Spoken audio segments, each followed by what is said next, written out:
ನಮಸ್ಕಾರ. ನೀವು ನೋಡ್ತಾ ಇದ್ದೀರಾ ಟಿವಿ ವಿಕ್ರಮ ವಿಶೇಷ ಕಾರ್ಯಕ್ರಮಕ್ಕೆ ಸ್ವಾಗತ. ನಾನು ಜೆಸಿಲ್ ಡಿಸೋಜ. ನೀವು ಇಲ್ಲಿ ತನಕ ಟಿವಿ ವಿಕ್ರಮವನ್ನು ಸಬ್ಸ್ಕ್ರೈಬ್ ಮಾಡದೇ ಇದ್ರೆ ತಕ್ಷಣ ಸಬ್ಸ್ಕ್ರೈಬ್ ಮಾಡಿ. ಮೋದಿಜಿಯಲ್ಲಿ ಏನ್ ಮಾಡ್ತಾ ಇದ್ದಾರೆ?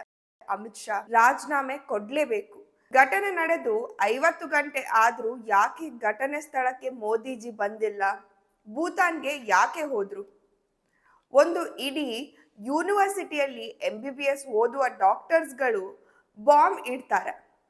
ಬ್ಲಾಸ್ಟ್ ಮಾಡುವ ಹಿಂದಿನ ರಾತ್ರಿ ಮಸೀದಿಯ ಒಳಗೆ ಮಲ್ಗಿ ಬರ್ತಾನೆ. ಎಲ್ರೂ ಕೂಡ ಭಾರತೀಯ ಮುಸ್ಲಿಮರೇ. ಆದ್ರೆ ಒಬ್ಬ ವಿರೋಧ ಪಕ್ಷದ ನಾಯಕರು ಆ ಭಯೋತ್ಪಾದಕರ ವಿರುದ್ಧ ಮಾತಾಡೋದು ಎಲ್ಲಾದ್ರೂ ಕೇಳಿದ್ದೀರಾ? ಸಿಕ್ಕಾಕಿಕೊಂಡವರನ್ನ ಗಲ್ಲಿಗೇರಿಸ್ಬೇಕು ಅಂದಿದ್ದನ್ನ ಕೇಳಿಸ್ಕೊಂಡ್ರಾ? ಪಾಕಿಸ್ತಾನಕ್ಕೆ ಬುದ್ಧಿ ಕಲಿಸ್ಬೇಕು, ಭಾರತದ ಜೊತೆ ನಾವಿದ್ದೀವಿ ಅಂದಿದ್ದನ್ನ ಕೇಳಿಸ್ಕೊಂಡ್ರ? ಆದ್ರೆ ಇದೆಲ್ಲದಕ್ಕೂ ಕಾರಣ ಮೋದಿಜಿ ಅಂತ ಮೊದಲೇ ಬಂದು ಹೇಳ್ಬಿಡ್ತಾರೆ. ಅಷ್ಟಕ್ಕೂ ನರೇಂದ್ರ ಮೋದಿ ಅವರು ನವೆಂಬರ್ 12ರಂದು ಭೂತಾನ್ ಪ್ರವಾಸದಿಂದ ಹಿಂದೆ ಬಂದ ತಕ್ಷಣ ಡೆಲ್ಲಿಯಲ್ಲಿ ನಡೆದ ಸ್ಫೋಟದ ಗಾಯಾಳುಗಳಿಗೆ ಭೇಟಿ ಮಾಡೋಕೆ ನೇರವಾಗಿ ಆಸ್ಪತ್ರೆಗೆ ಹೋಗ್ತಾರೆ.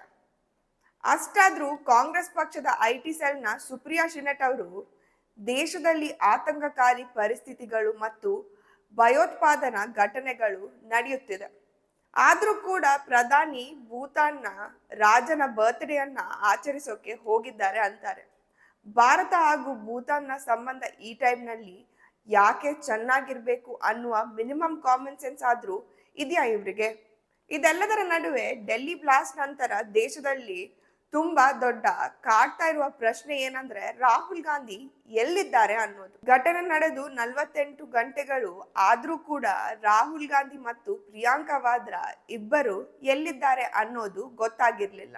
ಘಟನೆಯಾದ ತಕ್ಷಣ ಭಾರತದಿಂದ ವಿದೇಶಕ್ಕೆ ಹೋಗೋದು ಅಂದ್ರೆ ಯಾವುದೋ ದೊಡ್ಡ ಸಂಚು ಅಥವಾ ಷಡ್ಯಂತ್ರ ಇರಬಹುದು ಅನ್ನುವ ಅನುಮಾನ ಮೂಡುತ್ತೆ. ಆಮೇಲೆ ಗೊತ್ತಾಯ್ತು ರಾಹುಲ್ ಗಾಂಧಿ ಮಸ್ಕತ್ ನಲ್ಲಿದ್ದಾರೆ ಮತ್ತೆ ಪ್ರಿಯಾಂಕಾ ನ್ಯೂಯಾರ್ಕ್ ನಲ್ಲಿ ಇದ್ದಾರೆ ಅಂತ. ಆದ್ರೆ ಹೊಸ ವರದಿಗಳ ಪ್ರಕಾರ ರಾಹುಲ್ ಗಾಂಧಿ ಲಂಡನ್ಗೆ ತಲುಪಿದ್ದಾರೆ ಮತ್ತು ಏರ್ಪೋರ್ಟ್ ನಲ್ಲಿ ತಮ್ಮ ಸೊಸೆ ಮೀರಾ ವಾದ್ರಾ, ಪ್ರಿಯಾಂಕಾ ವಾದ್ರಾ ಅವರ ಮಗಳ ಜೊತೆ ಕಾಣಿಸಿಕೊಂಡಿದ್ದಾರೆ. ಇತ್ತ ಪ್ರಿಯಾಂಕಾ ವಾದ್ರಾ ನ್ಯೂಯಾರ್ಕ್ ತಲುಪಿದ್ದಾರಂತೆ. ಸೀರಿಯಸ್ಲಿ, ದೇಶದಲ್ಲಿ ಇಷ್ಟು ದೊಡ್ಡ ದುರಂತ ನಡಿಬೇಕಾದ್ರೆ ಇವರು ಅಲ್ಲೇನು ಮಾಡ್ತಾ ಇದ್ದಾರೆ? ಅಷ್ಟಕ್ಕೂ ಇವರ ಜವಾಬ್ದಾರಿ ಏನು ಅನ್ನೋದನ್ನ ಮರೆತು ಬಿಟ್ಟಿದ್ದಾರಾ? ರಾಹುಲ್ ಗಾಂಧಿ ಲೋಕಸಭೆಯ ವಿರೋಧ ಪಕ್ಷದ ನಾಯಕ, ಲೀಡರ್ ಆಫ್ ದ ಆಪೋಸಿಷನ್.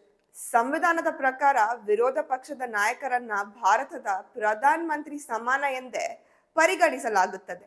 ಒಂದು ವೇಳೆ ಸರ್ಕಾರ ಬಿದ್ದಲ್ಲಿ ಹೊಸ ಸರ್ಕಾರ ರಚಿಸಲು ಮೊದಲು ಇವರನ್ನೇ ಇನ್ವೈಟ್ ಮಾಡೋದು. ಹೀಗಾಗಿ ವಿರೋಧ ಪಕ್ಷದ ನಾಯಕರಾಗಿರುವ ವ್ಯಕ್ತಿ ಲಂಡನ್ಗೆ ಯಾಕೆ ಹೋಗಿದ್ದಾರೆ? ಅದು ಕೂಡ ಈ ಟೈಮ್ನಲ್ಲಿ. ಈ ಕಡೆ ಬಿಹಾರದ ಚುನಾವಣೆಯ ಫಲಿತಾಂಶ ಬರೋದು ಇವತ್ತು. ಆದ್ರೆ ಅದಕ್ಕೂ ಮುಂಚೆ ಇಬ್ಬರು ಪ್ರಮುಖ ಕಾಂಗ್ರೆಸ್ನ ನಾಯಕರು ದೇಶ ಬಿಟ್ಟು ಹೋಗಿರೋದು ಅನುಮಾನಕ್ಕೆ ಕಾರಣವಾಗಿದೆ. ರಾಹುಲ್ ಗಾಂಧಿ ಅವರು ಯಾವುದೋ ಸೀಕ್ರೆಟ್ ಕಾರಣಕ್ಕೆ ಹೋಗಿರ್ತಾರೆ. ಸ್ವಲ್ಪ ದಿನ ಅವರ ಕೆಲಸ ಮುಗಿಸಿದ ನಂತರ ಡೆಲ್ಲಿ ಸ್ಫೋಟಕ್ಕೆ ಮೋದಿಜಿಯೇ ಕಾರಣ ಅಂತ ಆರೋಪ ಕೂಡ ಮಾಡ್ತಾರೆ. ನಿಜವಾಗ್ಲೂ ರಾಹುಲ್ ಗಾಂಧಿ ಅವರು ವಿರೋಧ ಪಕ್ಷದ ನಾಯಕರು. ಸೊ ಅವರು ಎಲ್ಲಿಗೆ ಹೋಗ್ತಾರೆ ಅನ್ನೋದನ್ನ ಭದ್ರತಾ ಸಂಸ್ಥೆಗಳಿಗೆ ತಿಳಿಸ್ಬೇಕು. ಆದ್ರೆ ರಾಹುಲ್ ಗಾಂಧಿ ಪ್ರತಿ ಬಾರಿ ಹೀಗೆ ಹೇಳದೆ ಕೇಳದೆ ಹೋಗೋದು ಯಾಕೆ? ಇತ್ತೀಚೆಗೆ ಫರೀದಾಬಾದ್ ನಲ್ಲಿ 3000 ಕಿಲೋ ಸ್ಫೋಟಕಗಳು, ಗುಜರಾತ್ ನಲ್ಲಿ ರೈಸಿನ್ ವಿಷ ಮತ್ತು UP, ಹೈದರಾಬಾದ್ ಹಾಗೂ ಜಮ್ಮು ಕಾಶ್ಮೀರದಲ್ಲಿ ಭಯೋತ್ಪಾದಕರ ಬಂಧನವಾಗಿದೆ. ರಾಷ್ಟ್ರದ ಭದ್ರತೆಗೆ ಒತ್ತು ನೀಡಬೇಕಾದ ಸಮಯ ಇದು. ಈ ಅನುಮಾನಾಸ್ಪದ ಚಟುವಟಿಕೆಗಳು ಮುಂದುವರೆದ್ರೆ ರಾಹುಲ್ ಗಾಂಧಿ ಅವರ ಸಂಸದ ಸ್ಥಾನ ರದ್ದಾದ್ರೂ ಆಶ್ಚರ್ಯ ಇಲ್ಲ. ಟಿವಿ ವಿಕ್ರಮ, ದೇಶ ನಿಮ್ಮ ಕೈಯಲ್ಲಿ. ಈ ಕಾರ್ಯಕ್ರಮ ನಿಮಗೆ ಇಷ್ಟ ಆಗಿದ್ದಲ್ಲಿ ಲೈಕ್, ಶೇರ್ ಹಾಗೂ ಕಮೆಂಟ್ ಮಾಡಿ. ಟಿವಿ ವಿಕ್ರಮದ ಕಾರ್ಯಕ್ರಮಗಳನ್ನು ನಿರಂತರವಾಗಿ ವೀಕ್ಷಿಸಲು ಸಬ್ಸ್ಕ್ರೈಬ್ ಮಾಡಿ, ಬೆಲ್ ಐಕನ್ ಒತ್ತಿ.